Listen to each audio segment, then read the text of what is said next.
සාමාන්‍ය පෙළ විභාගයේ වාගේ ලියන දූ දරුවන්ට දහම් පාසල් අවසාන දහම් පාසල් විභාග ධර්මාචාර්ය වාගේ ලියන පින්වතුන්ට භාවනාව පිළිබඳ උනන්දු පින්වතුන් මේ කර්මය පිළිබඳ ඉගැන්වීම් ටික ගැන අදහස් ටිකක් හොඳින් තේරුම් ගැනීම වැදගත්.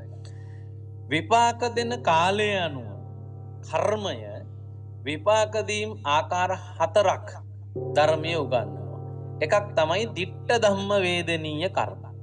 මේ ජීවිතයේදීම විපාක දෙන කර්ම. උපපජ්ජ වේදනීය කර්ම. ඊළඟ ආත්මේ විපාක දෙන ඒවා. ඒවට දෙන්නේ ධ්‍යාන ලැබලා තිබුණොත් එයා ඊළඟ ආත්මේ බ්‍රහ්ම ලෝකවල උපදිනවා. එයා මාර්ගඵල ලැබලා තිබුණොත් ඊට අදාළ උපදින්න තියෙන ස්ථානයේ උත්පත්ති ලැබනවා. ඊළඟට පංච ආනන්තරීය පාප කර්ම කරලා තිබුණොත් ඒකාන්තයෙන්ම දෙවෙනි ආත්මේ උපදින්නේ සතර අපායගාමී කර්ම ලෙස. මෙන්න මේ වාගේ තවත් ඔබ කරන ලද කර්මයකට එම කර්මයට ඊළඟ ආත්මෙම විපාක හම්බ වෙනවා. නම් අපි කියනවා උපපජ්ජ වේදනීය කර්මය. ඊළඟට අපරාපර වේදනීය කර්මය කියන්නේ මේ දැන් ආත්මේ දෙවෙනි ආත්මේ හැර නිවන් දකින ආත්ම භාව දක්වා තව ඕන තරම් ආත්ම භාව ගානක් තියෙන්න පුළුවන්. අන්නේ ඕනම ආත්ම භාවයකදී විපාක දීමේ කර්ම. එතකොට මේ තුනම පුනර්භවයත් එක්ක නේද කියලා තියෙන්නේ. ditta ධම්ම වේදිනිය මෙලවදී විපාක දෙන එක, උපපජ්ජ වේදිනිය දෙවෙනි ආත්මේ, අපරාපරිය වේදනීය කර්මය දෙවෙනි ආත්මේ සිට නිවන් දකින ආත්ම.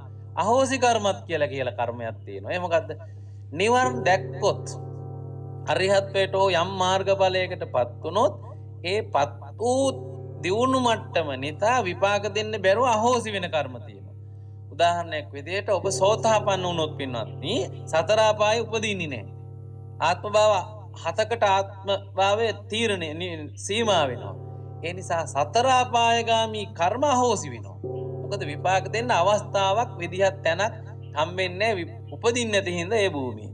ඔය වගේ අරිහත්ත්වයටපත් වුණොත් සියලු කර්ම පහන නිවි ගියා වාගේ නිමිලා යනවායි කියනවා. ආය කිසිම කර්මයකට විපාක දෙන්න හම්බෙන්නේ නැහැ පිරිනුවම් පෑවාම නේද? ඒතර මෙන්න මේ කාලය අනුව සඳහන් වෙන කර්ම විපාක වල අපට ඒ පුනර්භව සංකල්පයේ සනාථ වීම සඳහා හොඳ සාක්ෂියක් තියෙනවා.